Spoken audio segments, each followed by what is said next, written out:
Hachette Audio presents We May Dominate the World, Ambition, Anxiety, and the Rise of the American Colossus. Written by Sean A. Mirski. Read by Gary Tiedemann. For my mother, who made everything possible.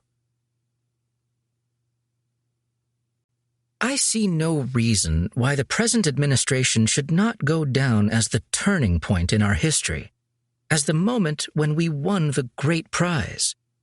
I do deeply believe that we may dominate the world, as no nation has dominated it in recent times.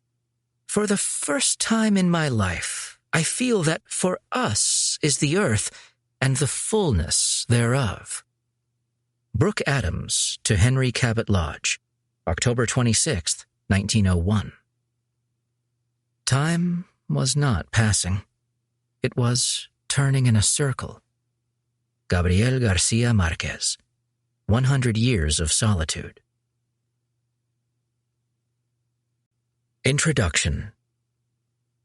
On July 28, 1915, Rear Admiral William B. Caperton stood on the quarterdeck of the USS Washington with a pair of binoculars at his eyes and several questions running through his head. A slender man with a weathered face, a silver mustache, and a penchant for decisive action, Caperton was the recently appointed commander of the U.S. Navy Atlantic Fleet's cruiser squadron. He had been stationed in Hades waters off and on since January, and in that time he had seen many oddities in the war-torn country. Still, this was different.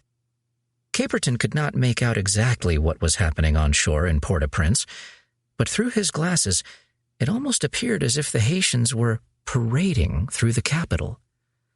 A parade was one of the last things the admiral had been expecting. For a month, Caperton and the Washington had been patrolling up north, monitoring a flailing insurrection in Cap-Haïtien, as well as the French forces lurking nearby.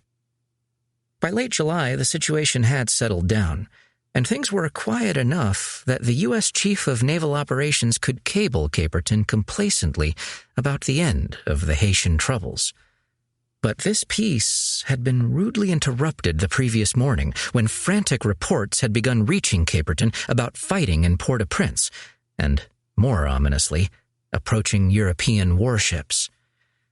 Filled with a natural apprehension, the admiral had decided